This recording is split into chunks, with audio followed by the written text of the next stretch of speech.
உயிரை கொடுப்பதற்கு தயாராக இருந்தார்கள் சகாபாக்கள். அது அபூ உபைதத்துல் ஜர்ரா, மிகப்பெரிய சகாபி அபூ உபைதா. பத்ர் யுத்தத்திலே கலந்து கொண்ட சகாபி அபூ உபைதா. பத்ர் யுத்தம் இஸ்லாத்தினுடைய முதல் போர்.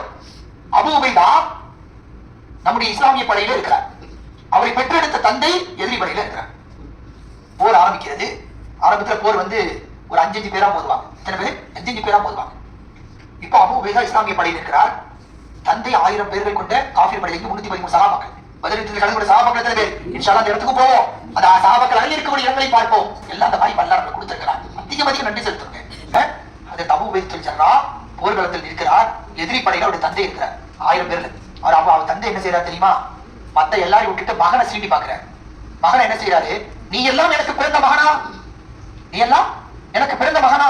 எப்படி போய் நீ அவரை இஸ்லாத்தை தழுவலாம், அவரை பின்பற்றலாம், அப்படி மார்க்கத்தை விட்டு போகலானே கேவலமா விமர்சனம் பண்ற. இவருக்கு தந்தையை எதிர்த்து வாழை உயர்த்துவதற்கு மனசு வரல. எப்படி வரும்?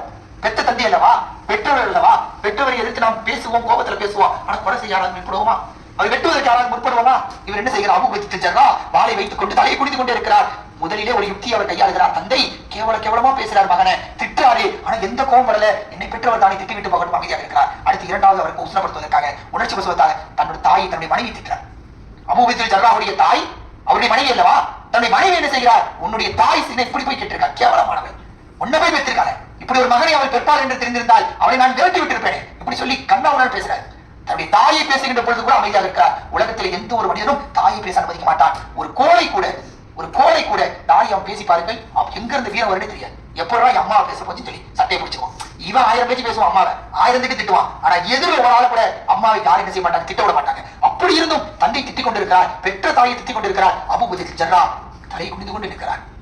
அவர் மூணாவது ஒரு காரியம் செய்தார். என்ன தெரியுமா? உயிருக்கும் உயிரான, உயிரினும் மேலான கண்மணி நாயகம் ஸல்லல்லாஹு அலைஹி வஸல்லம் திட்ட ஆரம்பித்தார். எங்கிருந்து தான் ஒரு கோபம் வந்தது தெரியவில்லை. வாளை எடுக்கிறார். தந்தை என்று பார்க்கவில்லை, உடனே வெட்டி கையில் எடுத்து விட்டார் தலையை. ஸல்லல்லாஹு அலைஹி வஸல்லம் திட்டுவதை கூட சஹாபாக்கள் என்ன செய்யல, அனுமதிக்கல. தன்னுடைய தந்தை என்று பார்க்கவில்லை, தன்னை பெற்றெடுத்த தந்தை என்று பார்க்கவில்லை. ஸல்லல்லாஹு அலைஹி வஸல்லம் திட்டிட்டீங்களா, இனி நீங்க எனக்கு என்ன, போங்க, தாயா இருக்கட்டும் தந்தையா இருக்கட்டும். ஸல்லல்லாஹு அலைஹி வஸல்லம் அவர்களுக்கு முன்னால் வேற யாரும் பிறந்த மாணவர்கள் இல்ல. அதனால ஸல்லல்லாஹு அலைஹி வஸல்லம் சொன்னாங்க, லா யுமினு அஹதுக்கும் ஹத்தா அகூன அஹப்ப இலைஹி மின் வாலிதிஹி வ வலதிஹி வன்னாஸி அஜ்மஈன். நீங்கள் உண்மையான விசுவாசிகளாக ஆக முடியாது. லா யுமினு அஹதுக்கும், நீங்கள் உண்மையான முஃமினாக ஆக முடியாது. ஹத்தா அகூன அஹப்ப இலைஹி, நீங்கள் என் மீது பாசம் வைக்கும் வரை. எப்படிப்பட்ட பாசம் தெரியுமா? மின் வாலிதிஹி வ வலதிஹி வன்னாஸி அஜ்மஈன். உங்களுடைய தாய் தந்தையை விட, உங்களுடைய பிள்ளைகள் மீது நீங்க வைக்கக்கூடிய பாசத்தை விட, உலக மக்கள் மீது வைக்கக்கூடிய பாசத்தை விட என் மீது என்ன செய்ய வேண்டும்? பாசம் இருக்க வேண்டும். அவ எல்லாரை விட யார் மீது பாசம் இருக்கணும்? மஹப்பத் ஸல்லல்லாஹு அலைஹி வஸல்லம் இருக்கணும். ஈமான் நம்மள்ட்ட வரணும்னா பூமா நபியினுடைய நேசம் நம்மள்ட்ட இருக்கணும்.